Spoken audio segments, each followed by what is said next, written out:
Good morning, I'm Garcia from Orthopedic Specialist Seattle. I'm one of the sports shoulder surgeons here, and today we're going to discuss Tommy John surgeries. So a Tommy John ligament is important to understand. It's been hot in the news lately, especially with the World Series going on. And the first thing to understand about the Tommy John ligament is the anatomy, and so we have an anatomic figure right here for you to better understand that. So again, this is the inside of the elbow. This is the Tommy John ligament right here. This is the one that you hear a lot about reconstructions in the news. This is the ulnar nerve, which goes along the back here, and that's important to understand as well as how it relates to the Tommy John ligament. And third, what's not shown here is the flexor tendon attachment, or the flexor wad, and this can be strained in baseball players, etc.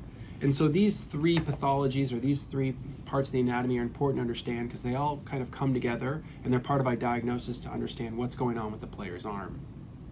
In general, the Tommy John ligament was named after Tommy John, the famous baseball player who was the first one to have this reconstruction.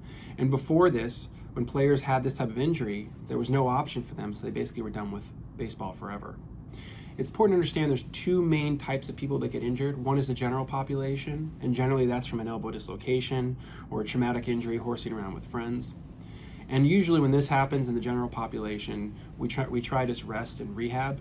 There's usually no surgery needed. Now for throwers, when they have this is generally a perpetual throwing motion that causes small tears and either complete tears or eventual partial tears that they can't throw anymore. And these are the ones we consider about surgery. So talking more of the throwers, since that's the more complex area, there's the main etiology of this is repetitive throwing, as I mentioned. And in general, this happens in a number of different players. It doesn't just happen in pitchers. It can happen in all position players for baseball, quarterbacks, and high-level javelin throwers.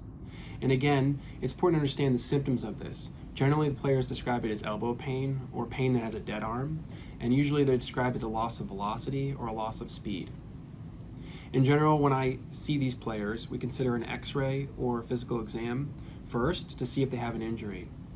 If I have a finding that there's a partial injury or a flexor strain, then I want to try 6 weeks of no throwing and complete rest. If I'm really concerned they have a full tear of their ligament, then we'll consider an MRI. If the players who have gone through the 6 weeks of rest still continue to have problems, that's when we consider getting an MRI with dye in the joint. Now, of the two options that we can find with regards to damage to the inside ligament, there's a partial tear and there's full tears. If they have a full tear, we go straight to surgery. If they have a partial tear, we consider PRP injections, which have shown very high and good results in return to sport for these types of players. Now, going back to this overall, understanding that for the two types of ligament injuries, the partial tear, we again try the rest and the PRP. If that fails, then we proceed to surgery. And then with the full ligaments, we proceed to surgery right away.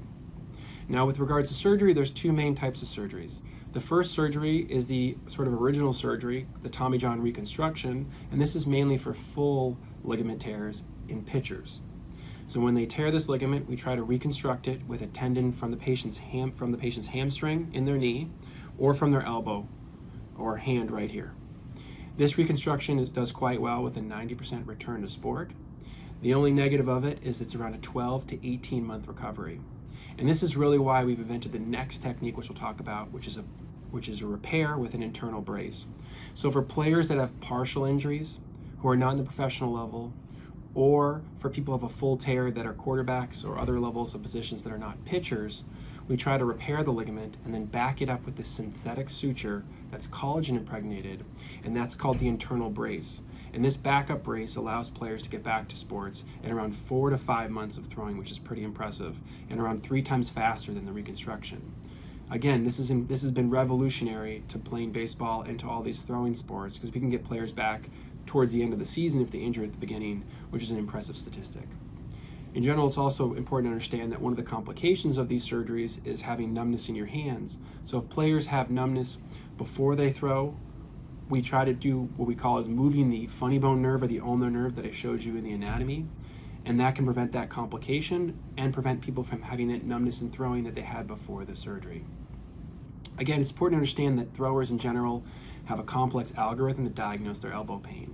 Not all people with elbow pain have a UCL tear, but that's why you need to go to a surgeon that specializes not only in these athletes, but in these surgeries.